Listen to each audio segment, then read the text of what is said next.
ליגת הבורסה לניירות ערך. שלום וערב טוב לכם מבלומפילד. הולכים סיבוב שני בליגת הבורסה לניירות ערך. בני יהודה מארחת את בני סכנין. לכאורה מגמות שונות, אבל בפועל מאבק תחתית רציני ואמיתי נגד הזמן. שאני לא רואה את אודמן וג'אמי מצטרפים כל כך הרבה להתקפות. הנה הטעות הקשה, וולסקז מעניש! אוי ואבוי, טמבי סגס!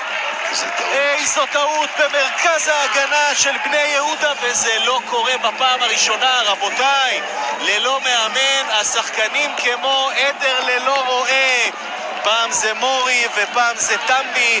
בני יהודה מחלקת מתנות. ניסו אביטן וסבסטיאן ולסקס אומרים תודה. סכנין 1, בני יהודה 0. הנה ליואיץ', כמו שהוא אוהב, מחלק כדור נהדר, בן שמעון עם ההזדמנות לשוויון, בן שמעון החוצה, אבל כן, ככה בני יהודה צריכה את ליואיץ' במרכז. כן, אבל יציאה של קנדין, מה אתה יוצא, איפה אתה הולך? יוצא למרפסת אתה הולך? שב בכלוב, תשב, מה אתה רץ החוצה, מה אתה רץ? הוא הפקיר את השער, הוא השאיר לו ברירה אחת, אם הוא נותן עם יותר רגש, זה 1-1.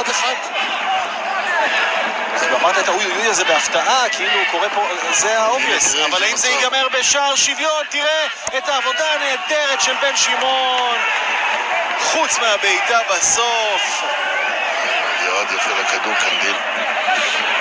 זה מצב שאתה מצפה מהחלוץ לסיים ברשת, בטח אחרי שהוא יצר לעצמו את ההזדמנות ככה יפה. ניסו אביטן אומר לשחקנים שלהם, חבר'ה, אל תרדו אחורה, תיזהרו מעיבודי הכדור.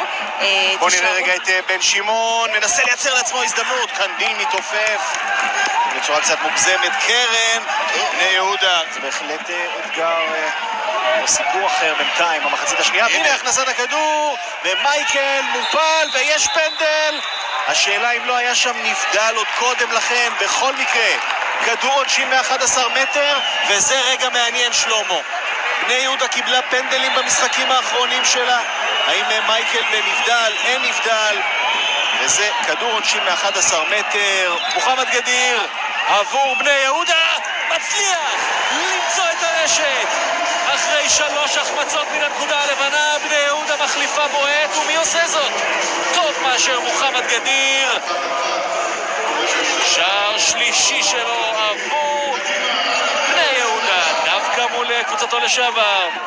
זו הזדמנות לבני יהודה עם ליואיץ' לצאת קדימה. גולדנברג קורא את המסירה, ליואיץ' עושה שם עבירה על גנאים ויראה גם צהוב, ולליואיץ' יש צהוב. הוא הולך לסיים את המשחק, בוודאי.